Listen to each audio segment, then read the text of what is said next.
මගේ වාගේ දැනුණා නැතු වින්ද මොහොතේ බව ගානක් බැඳුණා එක හීනයකම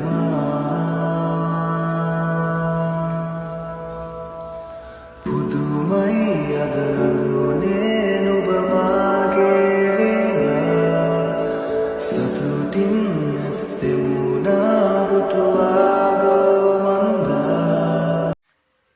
ගුඩ් මෝනිං ඔයාලා හැමෝටම. මේ තමයි මගේ YouTube channel එකේ පළවෙනි වීඩියෝ එක. මං ගැන කිව්වොත් මම සෙව්මිනි. මම මේ channel එකෙන් මගේ day vlog, travel vlog ඒ වගේ කොටක් වීඩියෝස් ඔයාලට ගේන්න හිතාගෙන ඉන්නවා. මේ වීඩියෝ එකෙන් මම මගේ සෙනසුරාදා දවසක් ගෙවුණු විදිහ තමයි පෙන්වන්නේ. හැබැයි මට මේක අප්ලෝඩ් කරන්න උනේ නැහැ. එදාත් එහෙමයි ඊට පස්සේ දවස් ටිකෙත් එහෙමයි ටිකක් වැඩ තිබ්බා. මේක අප්ලෝඩ් කරන්න හැබැයි මම ටික දවසකට පස්සේ මගේ වැඩ ටිකත් ඉවර වුණාම අපි එදා සෙනසුරාදා දවසේ පොඩ ප්ලෑන් කරා තැන් දෙකකට යන්න. ඒත් ඔයගොල්ලන්ට වීඩියෝ එකේ ඉස්සරහට යද්දි බලා ගන්න පුළුවන්. ප්ලෑන් එකේ විදිහට එක තැනකටයි යන්නේ අනිත් තැන වෙනස් වෙනවා. එහෙනම් යම් වීඩියෝ එකට සෙනසුරාදා දවසේ උදේම නැගිටලා මිදුලට එලා එනකොට මෙන්න මේ දෙන්නත් ආවා. මේ දෙන්න ගැන කිව්වොත් නැති ඔයගොල්ලෝ දන්නවනේ කවදාවත් ගෙදර ඉන්න දෙන්නෙක් නම් නෙවෙයි. කන වෙලාවට නම් ගාන්ට එනවා. කාලා ආයි යාලා හැමදාම වගේ ඉතින් යාලගේ ගමන යනවා. මෙන්න මේ දෙන්නට කන්නක් දීලා මේ පේනානේ. කන්න දෙනකන් එවසන් ඉන්නේ නැහැ. උඩ පනිනවා දීලා අපේ ගමන යන ලෑස්ති වුණා. හැබැයි ඇත්තටම කිව්වොත් උදේම තමයි යන්න හිතන් හිටියේ. පොඩි වැඩ වගේක් තිබුණ හින්දා උදේ යන්න බැරුණා. ටිකක් දවල් වුණා. අපි යනකොට නම් හොඳටම දවල් වෙලත් නෙවෙයි 11ට විතර වගේ තමයි ගියේ. හැබැයි අවුව ගොඩක්. හරි අමාරුවෙන් තමයි ගමනක් යන්නේ දවල් වෙලාවට. එදා දවසේ නම් ට්‍රැෆික් එක තිබ්බා කියන්නත් බෑ නෑ කියන්නත් බෑ. මොකද තැන් තැන් වල වෙනස් විදිහකට. එක තැනක ට්‍රැෆික් තියෙනකොට අනිත් තැන නෑ. මේ හරියනම් පොඩ්ඩක් ට්‍රැෆික් එක අඩු ගතියක් තමයි අඩු නෙමෙයි ඇත්තෙම නැතුව තිබ්බේ. පොඩක් කැලණි පන්සල හරියට යනකොටත් මේ ට්‍රැෆික් එකක් තිබ්බා. අපි දැන් මේ ඇවිල්ලා ඉන්නේ කැලණි පන්සලට. බයික් එකත් එහෙමම පාකින් එකේ දාලා අපි ආවේ බුදුන් වඳින්න මල් ගන්න යන්න. එළියේ නම් ගොඩක් සෙනගක් හිටියේ නැහැ. හැබැයි පන්සල ඇතුළේ නම් ටිකක් සෙනග හිටියා. ඇත්තම කිව්වොත් මට ගොඩාක් වීඩියෝස් ගන්න බැරි වුණා බුදුන් වඳින හින්දා වීඩියෝ රෙකෝඩ් කරන්න බෑනේ. එතකොට මම මේ එළියට ආපු වෙලාවේ තමයි මේ වීඩියෝස් ටිකත් රෙකෝඩ් කරගත්තේ. ඊට පස්සේ අපි මම ගත්තේ නිල් මානෙල් මල්. ඇත්තනකො පුදුම තරම් ලස්සනයි මේ නිල් මානෙල් මල්. අර එක ගොඩේ විකුණන තියෙනකොට පුළුවන් නම් ඔක්කොම ගන්න හිතෙනවා. කොහොම හරි අපි බුදුන් වහන්සේලා පහන් පත්තු කරන්න ආවා. පහන් පත්තු කරන්න තැනත් පොඩ්ඩක් විතර සෙනග. පහනත් පත්තු කරලා එතකොට නිවෙන්න යන පහන් වලටත් තෙල් දාලා ඔක්කොම ඉවර කරාට පස්සේ පහනත් ඉතින් චූටි වීඩියෝ එකක් ගත්තා. පහන් පත්තු කරලා ඉවර වෙලා මම ටිකක් එළියට ආවා අයියා හඳුන්කුරු ටික පත්තු කරනකම්. ඇත්තටම කිව්වොත් පුදුම හිත නිවන පන්සලක් කියන්නේ ඉතින් කොහොමත් හිත නිවන තැනක්නේ. මේ තියෙන හඳුන්කුරු සුවඳටත් එක්ක ඒ ෆීලින් එක ඇත්තටම කියන්න තේරෙන්නේ නැහැ. අපි ඊට පස්සේ හඳුන්කුරු පත්තු කරන් ආවට පස්සේ හඳුන්කුරු පූජා කරලා ගාථා කියලා වැඳලා ටිකක් වෙලා එළියේ ඉඳගෙනත් හිටියා. පන්සල දිහා බලාගෙන එදා නම් ටිකක් ඇත්තටම කිව්වොත් එන රස්නේ දවසක් මාරු විදිහට අවුව පායලා තිබ්බා.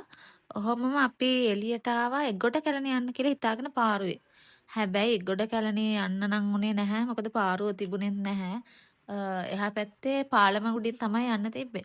ඇත්තටම කිව්වොත් අපි ගියේ නෑ. මොකද මාරු විදිහට අවුව සරයි ඊළඟ පාර යනවා කියලා හිතාගෙන අපි නිකමට ආවා කැලණි ගංගාවට. කැලණි ගඟේ තියෙනවා බෝට්ටු සවාරියක්.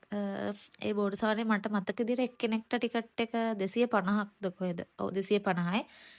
විනාඩි 10ක් ඇතුළත තමයි මේ බෝට් රයිඩ් එක යන්නේ.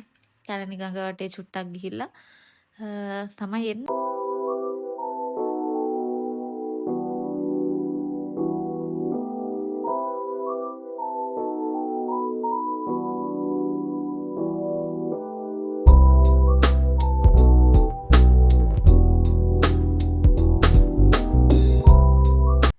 ඊට පස්සේ පන්සල ඉස්සරහ තිබ්බා අච්චාරු විකුණන තැනක්. අපි එතනින් අච්චාරු අරගත්තා. හැබැයි වෙනද තරම් කෑම නම් එහෙම තිබුණේ නැහැ. අච්චාරු එක තරම රසයි.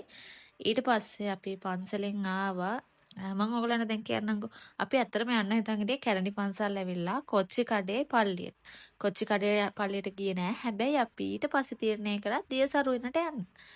දියසරුවිනට ගිහිල්ලා චුට්ටක් ඇවිදලා ගෙදර යන්න තමයි අපි හිතුවේ.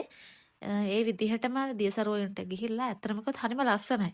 බලන තැන කොළ පාටට ලස්සන්ට ඒ කියන්නේ ඉන්න හිතන විදිහට මාර ලස්සන්ට හදලා තියෙනවා. ඒ කියන්නේ හෙවණ තැන් තියෙනවා කට්ටියට කතා කර කර ඉන්න. ඒ වගේ හරිම ලස්සනයි. ඔයාලත් ගිහින් බලන්න. මේක හරියටම තියෙන්නේ පාර්ලිමේන්ත් ග්‍රවුන්ඩ් එක ළඟ මට මතක විදිහට.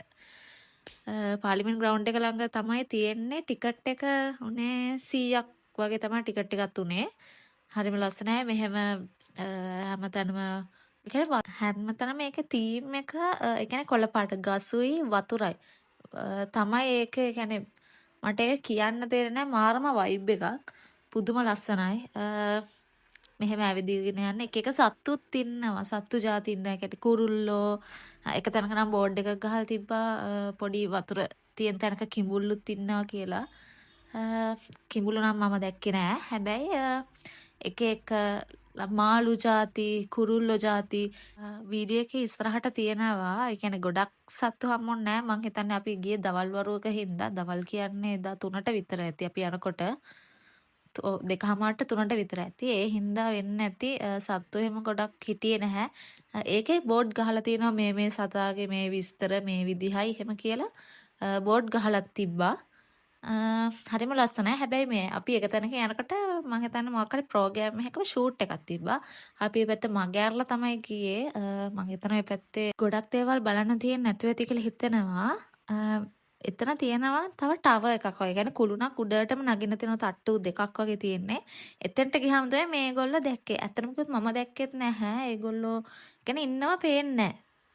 කොහෙදෝ තිබුණේ ආදරේ නොසිතූ දවසේ හමු වෙලා ඉවසා හිතිමිහිතක් වෙනුවෙන් රන් රහසින් හෙමින් නදමිමං සිහිනෙන් ඔබ සොයන්නම් ආදරේ මගේ පනටමං ඔන්න ඊට පස්සේ තව යාළුවෙක් හම්බුණා. ඇත්තටම මෙයාවත් පේන්නේ නැහැ. කොළ පාටයිනේ.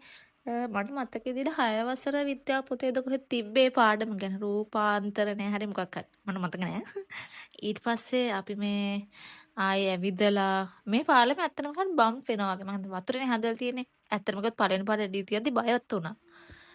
ඔන්නම තමයි අපි දියසරුවේනේ ඇවිදලා දැන් ගෙදර යන්න හදන්නේ. මෙහෙම තමයි මගේ සෙනසුරාදා දවස ගත වුනේ. වීඩියෝ එක බලන් ඉන්නට ගොඩාක් thank you.